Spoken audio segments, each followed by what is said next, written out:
Welcome back to another episode of the Canadian Watch Monkey, and today I'm going to be doing an unboxing here so you'll see what the packaging looks like for this particular watch, which happens to be the Oris Aquis Carlos Costas, and it's a very special watch. It's made of titanium, and I'll get a little bit more into it once I take it out of the box here. So let's get this going for you guys. So I've got a little bit of an unboxing here. The box is huge.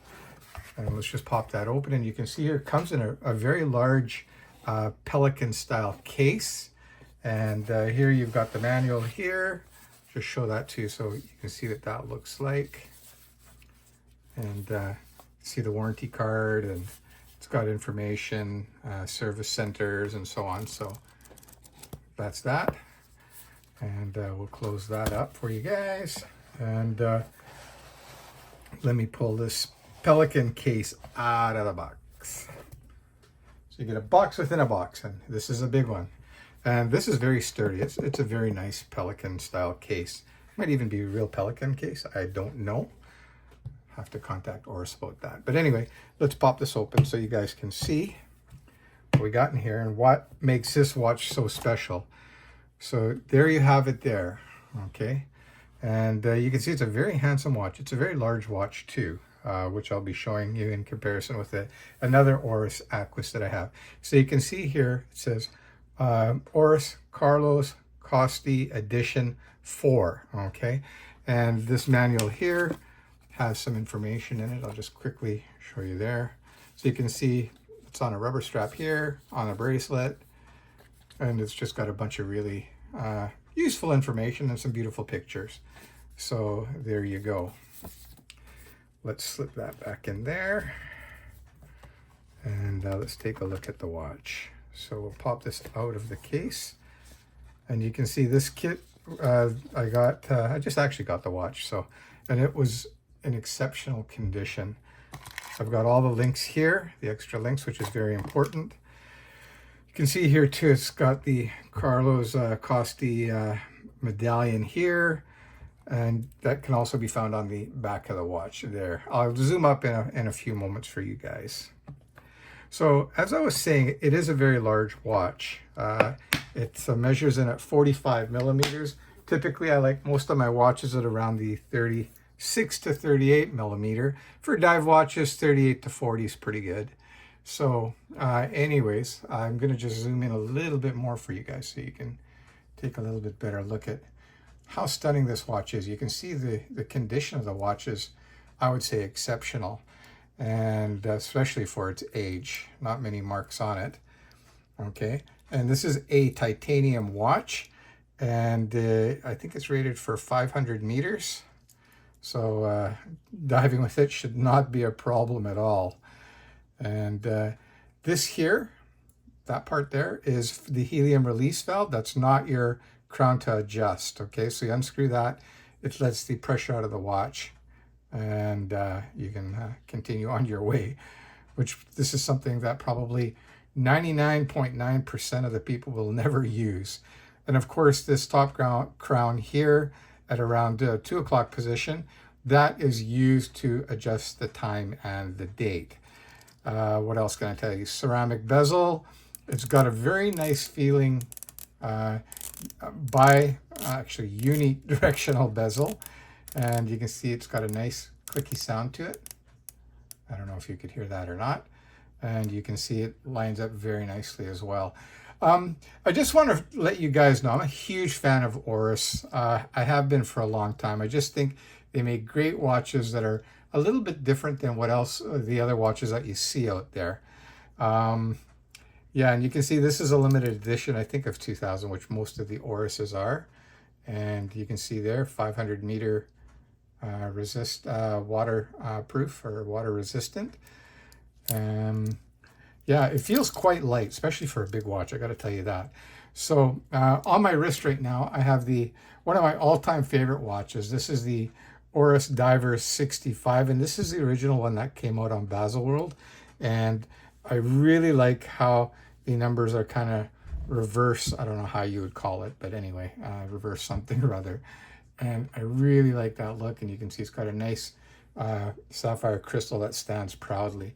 I'll be doing a review on this later, but that's another watch that I really, really like.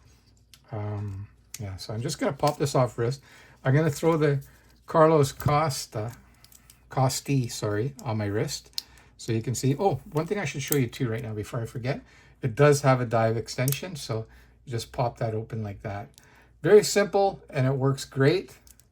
You can see there are no issues whatsoever with the function of the dive extension. Very easy to use. Now, I haven't sized this really yet to my wrist. I just got it. But it'll give you an idea for size-wise what it looks like.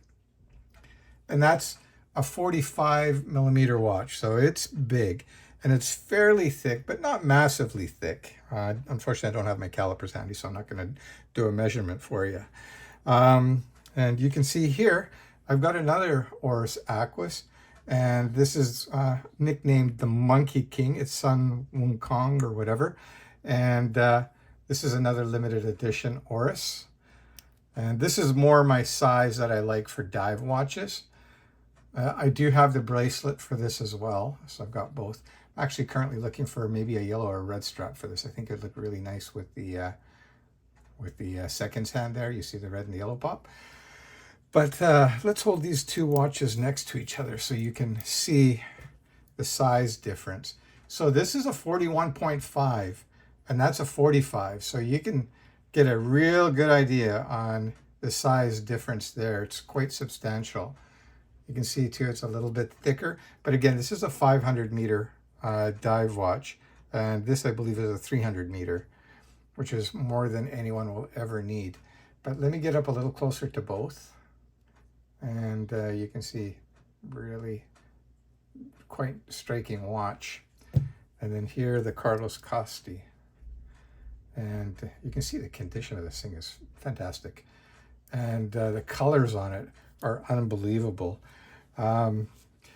My personal thoughts on this particular watch here, it is a little bit large for sure. So it's not for everybody, but if you're a diver and you're looking for something very serious for that purpose, I would recommend this. I saw one reviewer think that these crown guards here were faux or not real. I'm telling you right now, on any Oris, these do come off, okay? You can actually see on this one here where, let me zoom up again, sorry. So you can see here that it does connect to the case. Man, this thing is good looking. And same thing with this one as well. These crown guards are functional and they do remove. These screws are there for a purpose, and that's to hold that in place.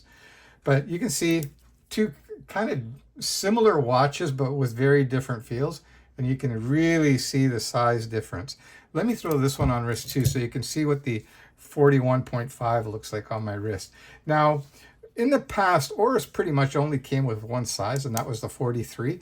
But over the last few years, they've come out with some great sizes. I think the smallest one is 39.5. Then they got the 41.5, and then the 35.5, and then you got the big boy, the 45 millimeter watch. But I think this is a little bit more suitable, more to my taste. I think the 39.5 would be too small for my wrist. But I do like smaller watches. I haven't tried one, so I can't really say for sure. And I just want to say, I'm not going to do it now because I want to keep the video relatively short. This thing is running flawlessly on the time grapher. That's one thing you can count on with Oris, that they build really high quality watches. Like, they're really well made.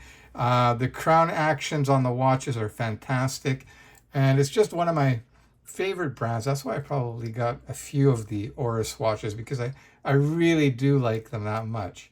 So anyway, what do you guys think of the Oris Aquis line in general?